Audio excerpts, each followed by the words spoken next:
찬송가 260장입니다.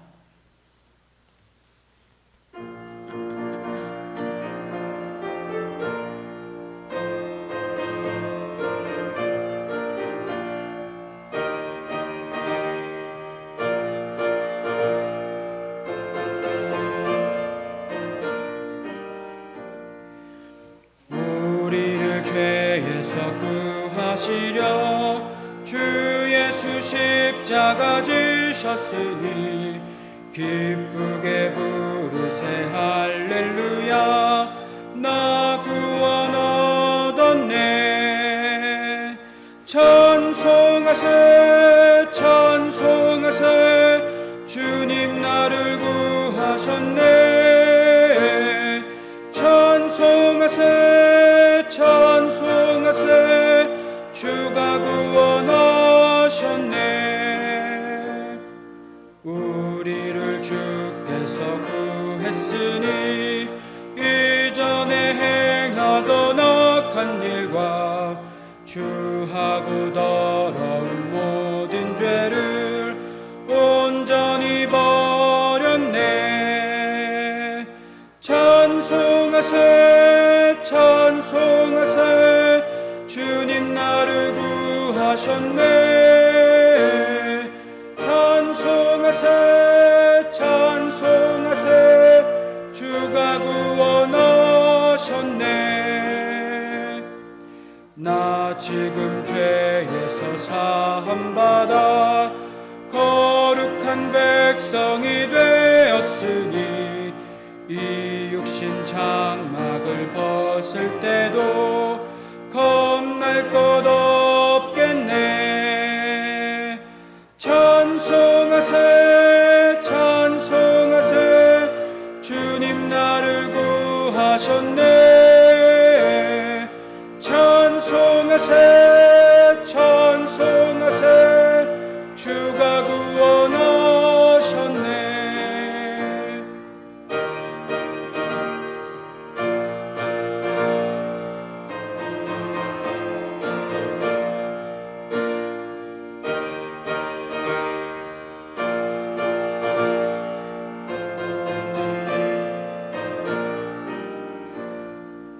우리가 이 세상 떠날 때에 예수의 손목을 굳게 잡고 영원히 즐거운 천국에서 주 함께 살겠네. 찬송하세 찬송하세 주님 나를 구하셨네.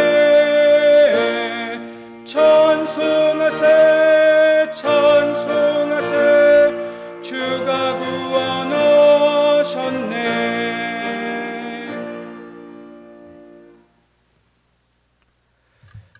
사랑이 많으시고 자비와 긍휼이 풍성하신 하나님 아버지, 오늘 이 시간 주님의 택함을 받은 백성들이 세상의 무거운 짐을 내려놓고 주님 앞에 모여 찬미와 감사로 예배를 드립니다. 주님 앞에 겸손한 마음으로 서 있는 저희들을 성령으로 충만하게 하시사 하나님께서 기뻐하시는 예배를 드릴 수 있게 하여 주옵소서.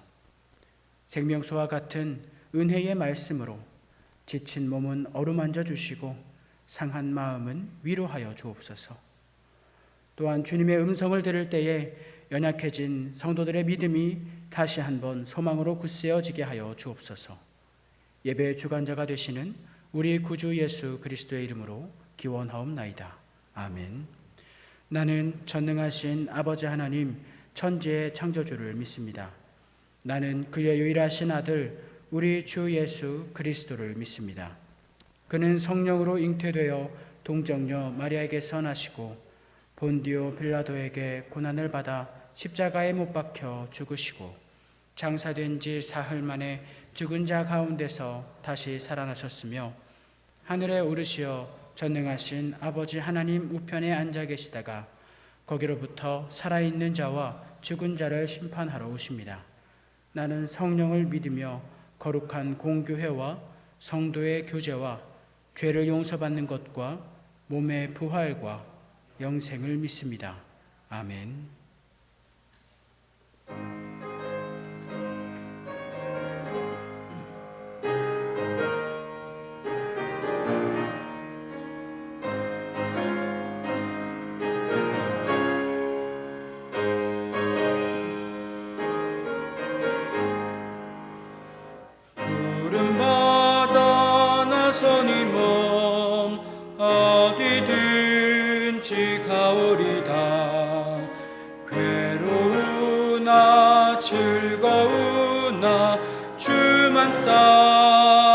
따라가오리니 어느 누가 막으리까 죽음인들 막으리까 어느 누가 막으리까 죽음인들 막으리까 아골골짝 핀들에도 복음 들고 가오리다 소돔 같은 거리에도 사랑 안고 찾아가서 종의 몸에 지닌 것도 아낌없이 드리리다 종의 몸에 지닌 것도 아낌없이 드리리다.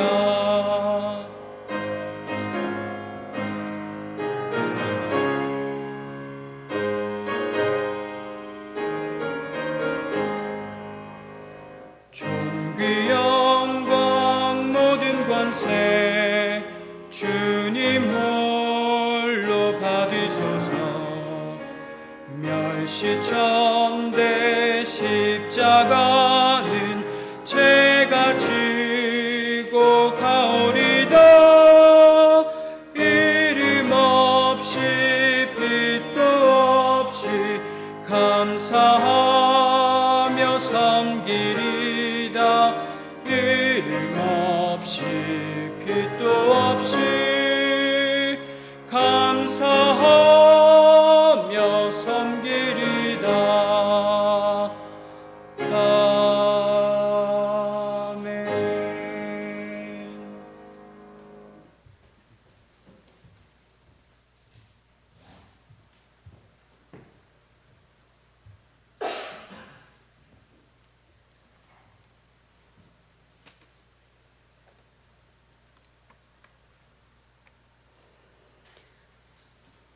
우리의 참 소망이 되시는 하나님 감사합니다.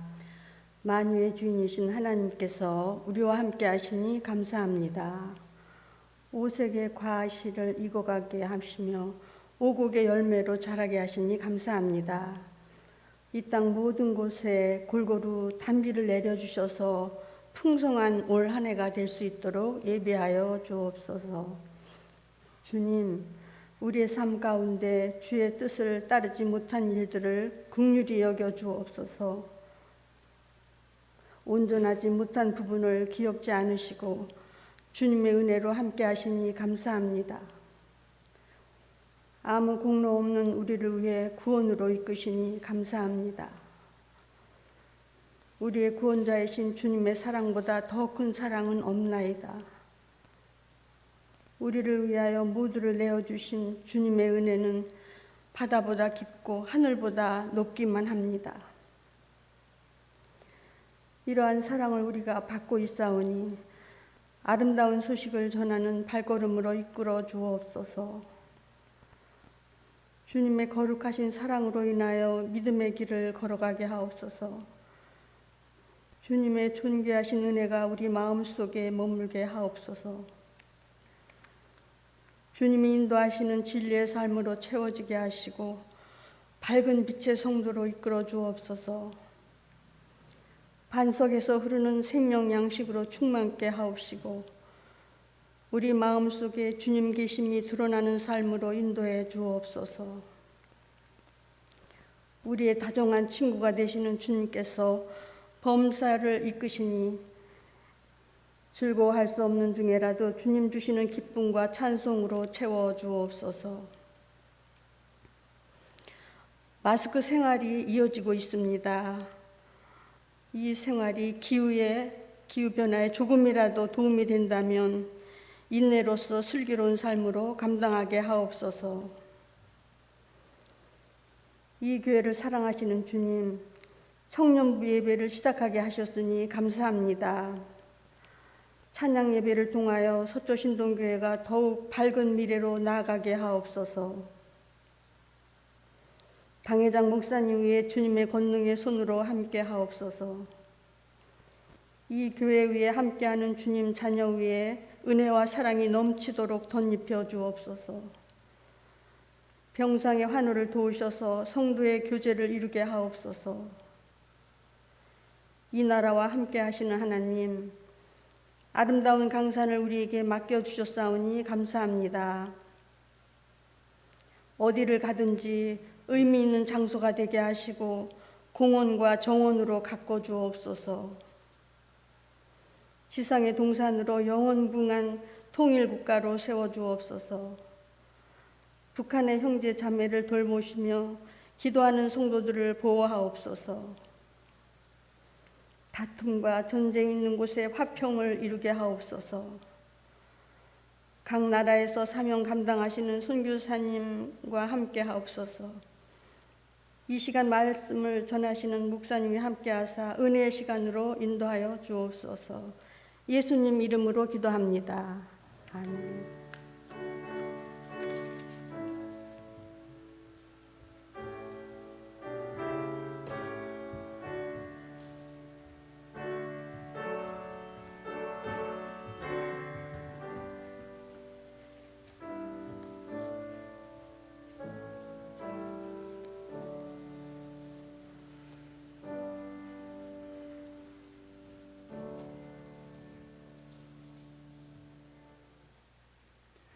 오늘 하나님의 말씀은 구약 성경 에스겔 33장 1절에서부터 7절까지의 말씀입니다.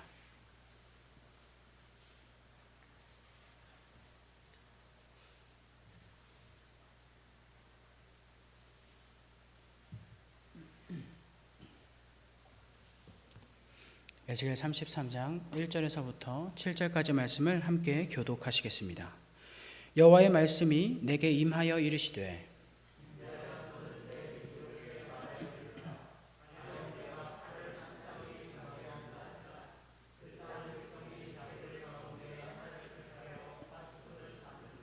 그 사람이 그 땅에 칼이 임함을 보고 나팔을 불어 백성에게 경고하되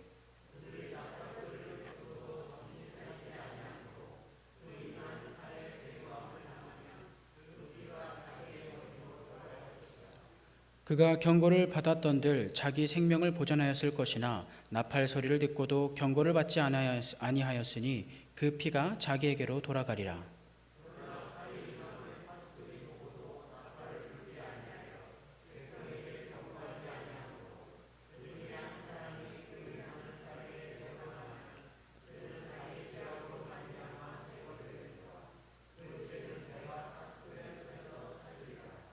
인자야, 내가 너를 이스라엘 족속의 파수꾼으로 삼음이 이와 같으니라. 그런즉 너는 내 입의 말을 듣고 나를 대신하여 그들에게 경고할지어다. 아멘. 네, 하나님께서 함께 하십니다.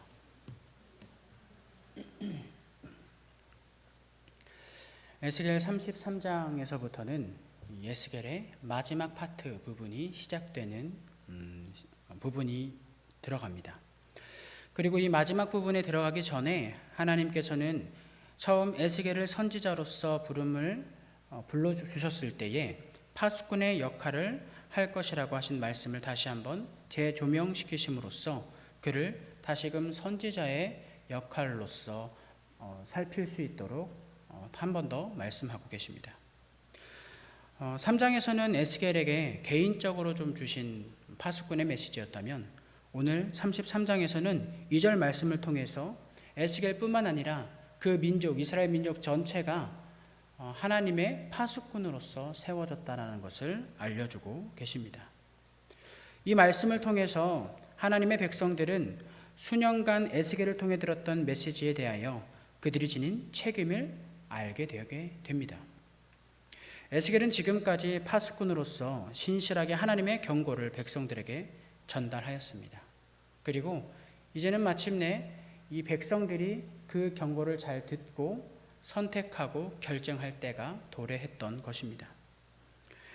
계속해서 그들의 삶을 고수하면서 살 것인지 아니면 에스겔의 말과 같이 하나님의 말씀을 의지하여 하나님께 돌아가 회개의 삶을 살 것인지 선택해야 되는 때입니다. 에스겔은 하나님의 말씀을 따라 이렇게 경고하고 있습니다. 악인일지라도 하나님의 말씀을 의지하여 돌이켜 그 길에서 떠나면 살게 될 것이다 라고 말이죠. 이것은 경고임과 동시에 하나님께로 돌아오면 삶을 살아갈 수 있고 생명을 보존하게 될 것이라는 희망의 메시지였습니다. 이러한 에스겔의 경고를 들은 백성들의 반응은 이렇습니다.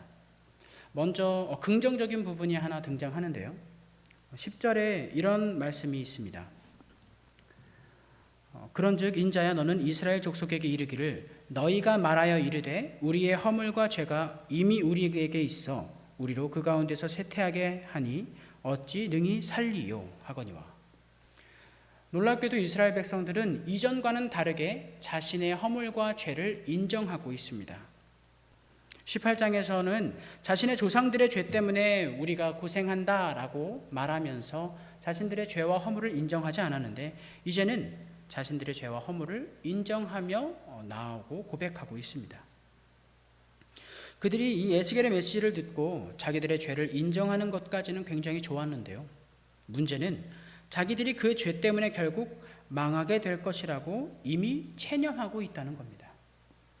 그들은 에스겔의 경고가 악인을 향한 경고임과 동시에 돌이켜 하나님께로 오는 자들을 향한 소망의 메시지라는 사실을 망각하고 있었다는 겁니다. 그것을 알아차리지 못했다고 보여집니다. 그래서 하나님께서는 이것이 하나님을 떠나는 이에게는 멸망의 메시지요 하나님께 돌아오는 자들에게는 소망의 메시지라는 것을 다시 한번 11절을 통해서 알려주십니다. 간략하게 11절의 말씀을 요약하면 이것입니다. 하나님의 기뻐하시는 뜻은 모든 악인이 돌이켜 구원을 얻게 되는 것입니다. 분명 이러한 하나님의 말씀은 지금 우리가 듣기에도 하나님의 은혜와 사랑이 느껴지는 그런 메시지입니다. 그러나 이 말을 들은 하나님의 백성들, 이스라엘 백성들은 전혀 다른 반응을 보이게 됩니다. 17절입니다. 내 민족은 말하기를 주의 길이 바르지 아니하다 하는도다. 그러나 실상은 그들의 길이 바르지 아니하니라. 지금 어떤 일이 일어나고 있나요? 하나님께서 돌아오는 자에게 회복과 보호를 약속해 주셨는데 그것은 하나님 옳지 않습니다. 그건 틀립니다. 그건 아닌 것 같아요 라고 이스라엘 백성들이 말하고 있다는 겁니다. 여기에서는 어떤 일이 벌어지고 있는 것이냐면 나의 생각과 하나님의 말씀이 충돌하고 있는 것입니다. 그리고 그 충돌 속에서 나의 생각을 더욱 내세워 표출하고 있는 것이죠. 이스라엘 백성들은 하나님의 말씀을 듣기는커녕 이제 다른 대책들을 물색하기 시작합니다. 마지막 선택의 기로에서 하나님이 아닌 다른 선택을 많은 이스라엘 백성들이 하게 되는 것이죠. 이유는 하나님의 말씀이 나의 생각과 맞지 않기 때문이었습니다. 그리고는 거짓 선지자들과 타락한 제사장들의 곧 회복될 것이다 라는 이 말을 여전히 고수하고 믿고 의지하고 있습니다. 더 나아가 24절을 보면 이미 멸망을 한 뒤에도 이러한 이야기를 하고 있습니다. 한번 볼까요? 24절입니다. 인자야 이 이스라엘의 이 황폐한 땅에 거주하는 자들이 말하여 이르기를 아브라함은 오직 한 사람이라도 이 땅을 기업으로 얻었나니 우리가 많은즉 더욱 이 땅을 우리에게 기업으로 주신 것이 되느니라 하는도다. 이때는 예루살렘 성이 함락된 지 약 5개월이 지난 상황입니다. 이미 유다는 멸망했습니다.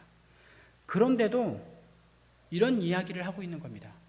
그 옛날 아브라함이 딱 한 사람뿐이었는데도 하나님께서 이 땅을 기업으로 약속해 주셨고 허락해 주셨는데 우리는 지금 그 한 사람뿐만 아니라 우리는 이만큼 많은 사람들이 존재하고 있다. 그런데 하나님께서 이 땅을 기업으로 주시는 것이 당연한 것이 아니겠느냐라고 말하고 있다는 거죠. 이것이 얼마나 답답한 모습입니까? 그런데 이들의 이러한 모습을 통해서 우리는 알 수 있습니다. 하나님께서는 하나님을 외면하는 수백 수천의 다수보다 하나님을 온전히 의지하는 한 명의 믿음의 사람을 통해 일하시며 그를 보호하신다는 것을 말이죠.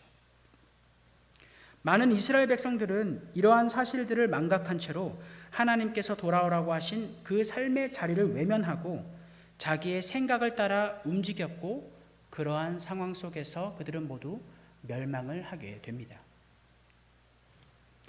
이러한 백성들을 바라보면 우리의 마음이 참 착잡해집니다. 그리고 한편으로는 이런 생각도 해봅니다. 만약 우리가 하나님의 말씀에 따라 파수꾼으로 세워졌다면, 이 세상의 파수꾼으로 세워졌다면 이러한 실태 속에, 이러한 현장 속에서 어떤 반응을 보일 수 있었을까라는 생각을 해보게 됩니다. 만약 여러분들이 에스겔이라면 어떻게 행동하셨을 것 같습니까? 저는 이런 생각이 들 것 같았습니다. 과연 이 하나님의 말씀을 내가 선포한들 무슨 소용이 있을까? 심지어 말을 하고 또 했는데도 그 믿음의 선배들, 믿음의 조상들이라고 하는 이 장로들마저 하나님의 말씀을 외면하는 실정인데, 이게 말해봤자 내 입만 아프고 내가 핍박이나 당하지 이게 무슨 의미가 있는 것일까? 어차피 무너지고 끝나버린 거 그저 내 할 일을 찾아 하나님을 바라보면서 하나님을 찾는 사람들, 그 사람들 3, 4, 5 모아서 그렇게 사는 것이, 하나님의 말씀을 공유하며 사는 것이 더 나은 삶이 아닐까? 저는 이런 생각들을 하게 될 것 같습니다. 어쩌면 이것은 더 합리적이어 보일 수 있고 더 좋아 보이기도 하며 더 내 삶에 유익이 될 것 같습니다. 그러나 우리가 이 말씀을 통해서 중요하게 여겨야 되는 것은 하나님의 말씀을 따라한들 아무런 변화가 없을 거라는 내 생각과 경험에 따른 예상된 결과가 아닙니다. 그것은 우리에게 중요한 것이 아닙니다. 변화가 없을 것이라는 내 생각과 경험에 따른 예상된 결과가 중요한 것이 아니라 하나님께서 에스겔을 파수꾼으로 세우신 것이며 우리를 우리 삶의 여러 공동체, 여러 자리에서 파수꾼으로 세우셨다는 그 사실이 중요합니다. 우리는 때때로 하나님의 말씀에 대하여 순종하려는 그런 행동을 취할 때에 예상되는 결과들을 생각하곤 합니다. 그리고 그 결과가, 예상된 결과가 그렇게 효율적이지 않거나 나에게 이익이 되지 않거나 혹은 보람이 없을 때, 그러한 사실을 자각하면 때때로 우리는 하나님께서 이렇게 하실 리 없어 라고 하며 외면하거나 이건 좀 아닌 것 같아 라며 하나님의 말씀을 무시하기도 합니다. 이것은 어떠한 경우냐면 마치 하나님께서 멸망을 예고하고 돌아오라고 말씀하신 것들을 외면하며 무시한 채 자신이 예상할 수 있는 과정과 좋은 결과들만을 쫓는 거짓 선지자들의 모습과 같은 겁니다.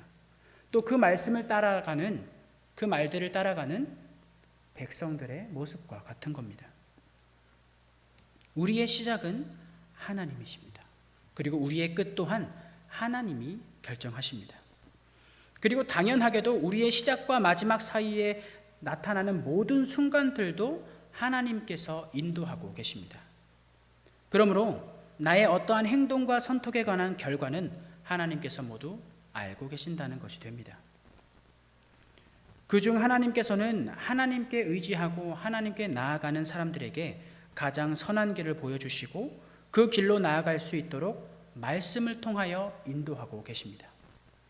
비록 우리들 눈에는 당장 가치가 없는 행동이라고 여겨질지라도 하나님께서 말씀해 주신 것이라면, 분명 그것을 느끼고 있다면 그 길 가운데 하나님의 뜻이 있음을 자각하고 있어야 됩니다.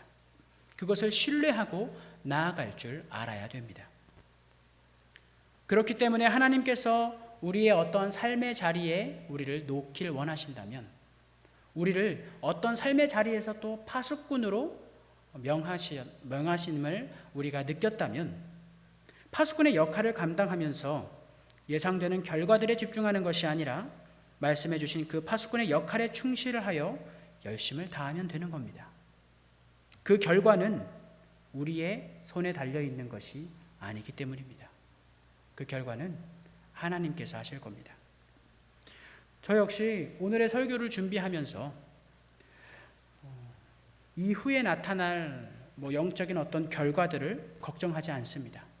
왜냐하면 저는 전달자이며 이 전달을 통해서 성령님께서 그 손길을 통하여 각 모든 성도 여러분들께 그 손길로 하나하나 만져주실 것을 알고 믿기 때문입니다. 이처럼 설교자나 하나님의 말씀을 담당하여 전달했던 선지자뿐만 아니라 성도님들의 여러 삶의 자리, 모든 삶의 자리에서 하나님의 말씀을 의지하여 그 자리를 지키는 것이 중요한 것입니다.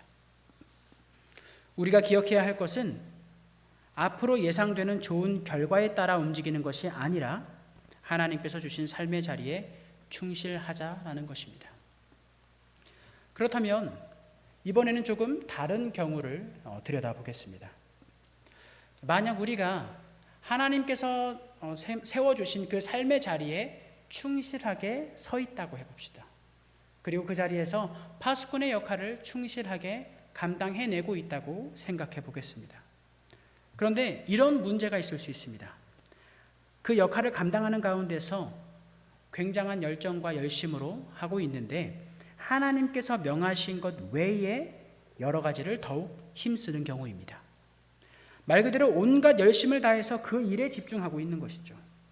자, 그러면 과연 이런 경우에도 문제가 생길까요? 이러한 부분에 대해서는 시편의 말씀이 우리에게 교훈을 줍니다. 시편 121편 1절 2절입니다. 여호와께서 집을 세우지 아니하시면 세우는 자의 수고가 헛되며 여호와께서 성을 지키지 아니하시면 파수꾼에 깨어 있음이 헛되도다. 너희가 일찍이 일어나고 늦게 누우며 수고의 떡을 먹음이 헛되도다. 그러므로 여호와께서 그의 사랑하시는 자에게는 잠을 주시는도다. 이 끝부분을 세 번역으로 다시 번역하면 여호와께서 사랑하시는 자에게 잠을 자는 동안에도 복을 주신다라는 것으로 번역되고 있습니다. 하나님께서 사랑하시는 자에게는 아무것도 하지 않는 때, 그저 잠을 자고 있는 때에도 복을 주십니다. 그런데 하나님께서 아무리 집을 열심히 세우는 자들에게 아무리 집을 열심히 세우려고 하는 사람들이 있을지라도 하나님께서 그 집을 세우지 아니하시면 그 집은 헛된 것입니다. 아무리 파수꾼의 역할을 졸지 않고 충실하게 감당했을지라도 하나님께서 성을 지키지 아니하시면 그 깨어있음이 헛된 것입니다. 되려 하나님을 온전히 바라보고 있는 그 하나님께서 사랑하시는 사람은요, 세우려고 노력하지 않고 그 자리에서 그저 잠만 자는데도 하나님께서 복을 주신다고 합니다.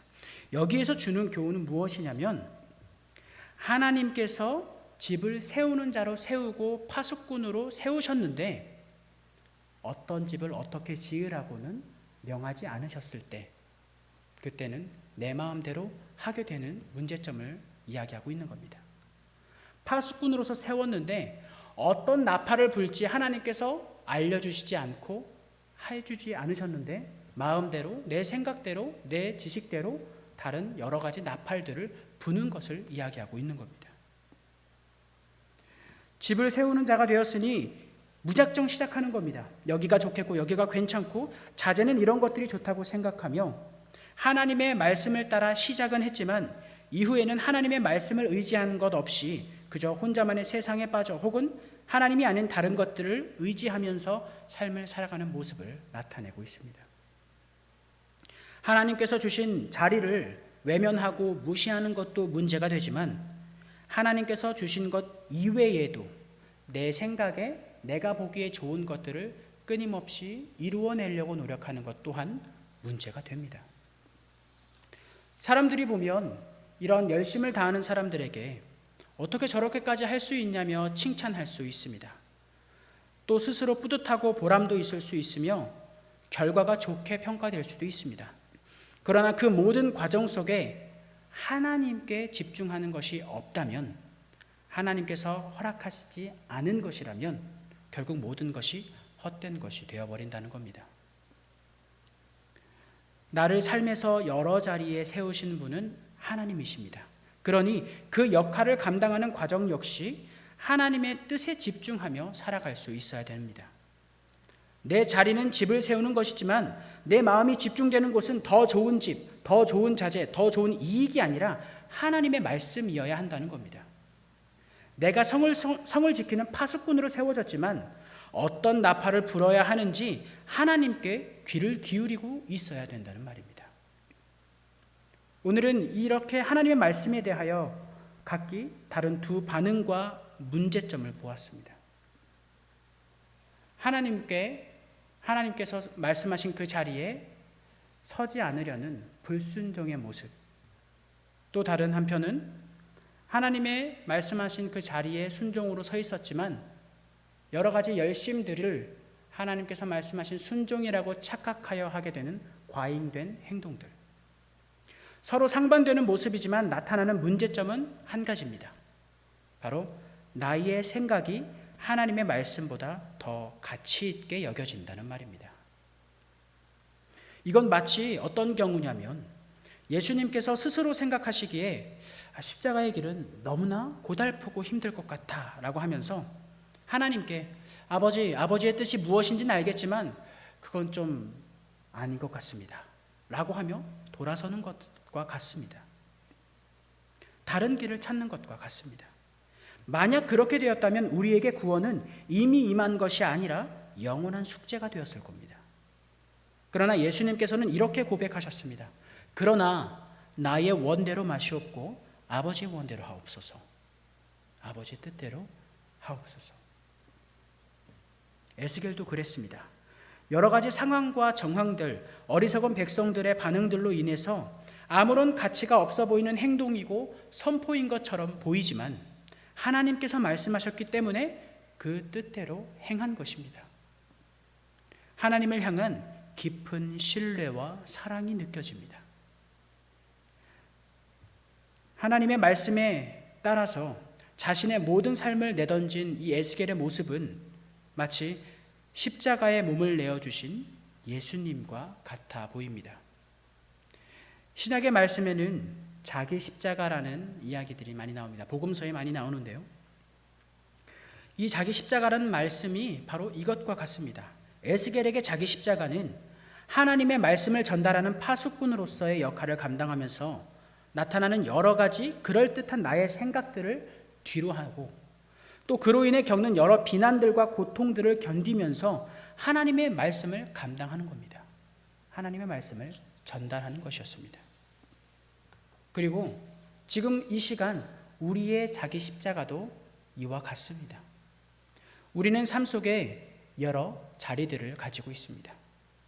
그 삶의 자리에서 나타나는 나의 그럴듯한 경험과 지식과 생각들이 아닌 하나님의 말씀에 더욱 집중하여 나의 생각과 하나님의 말씀에서 나타나는 이 충돌 가운데에서 나의 생각들을 뒤로하고 하나님의 말씀을 선택하여 그대로 순종하는 것, 그것이 바로 우리의 십자가입니다.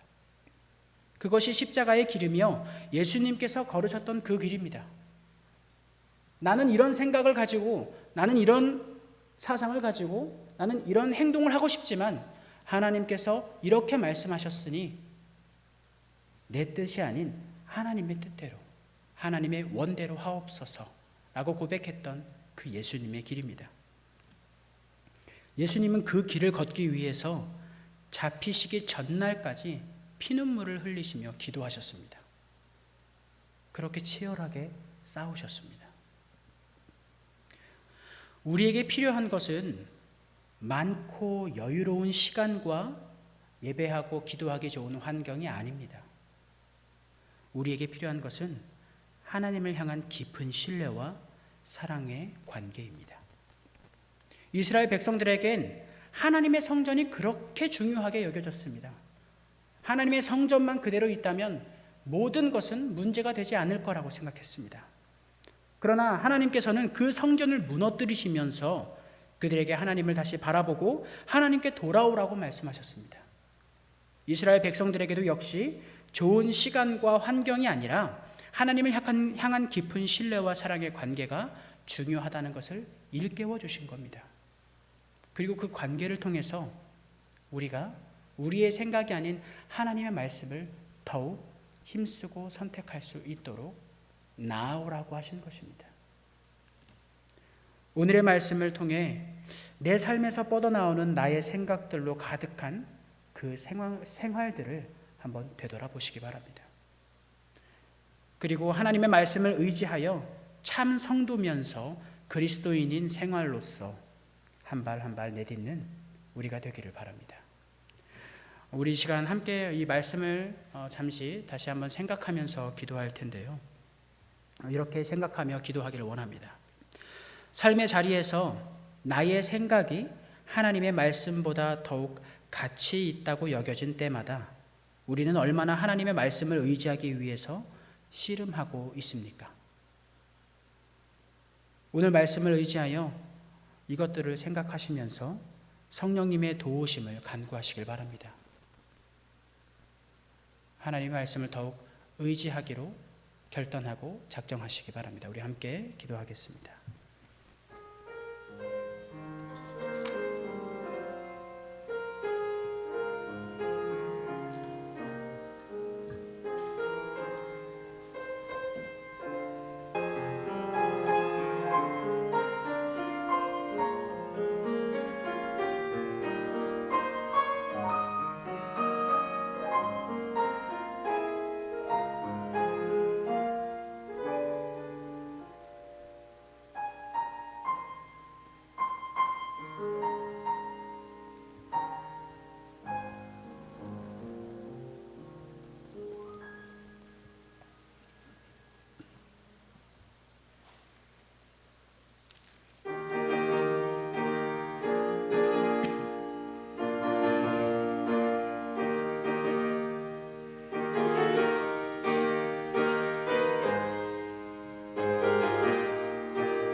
예수가 함께 계시니 시험이 오나 겁없네. 기쁨의 근원 되시는 예수를 위해 삽시다. 날마다 주를 섬기며 언제나 주를 기리고 그 사랑 안에 살면서 딴 길로 가지 맙시다. 이 세상 사는 동안에 주 이름 전파하면서 무한한 복락 주시는 예수를 위해 삽시다. 날마다 주를 섬기며 언제나 주를 기리고 그 사랑 안에 살면서 딴 길로 가지 맙시다.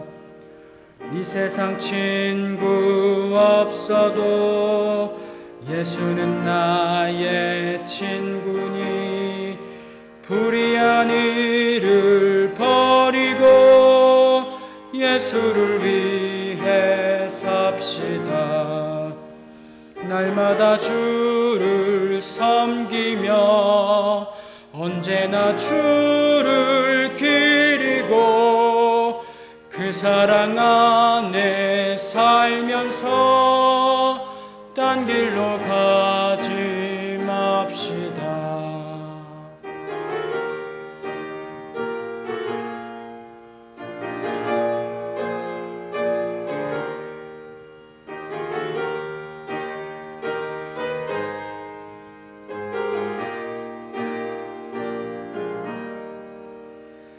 주께서 심판하실 때 잘했다 칭찬하리니 이러한 상뜻 받도록 예수를 위해 삽시다. 날마다 주를 섬기며 언제나 주를 기리고 그 사랑 안에 살면서 딴 길로 가지 맙시다. 우리 시간 함께 기도하실 때에 오늘 말씀을 기억하시면서 우리의 삶을 돌아보며 기도하시길 바랍니다. 또 우리 주변의 환우들과 몸이 성치 않으셔서 계속해서 회복에 힘쓰고 계신 성도분들을 위해서 기도하시고 우리 각자의 기도 제목을 통해서 기도하신 후에 돌아가시기 바랍니다.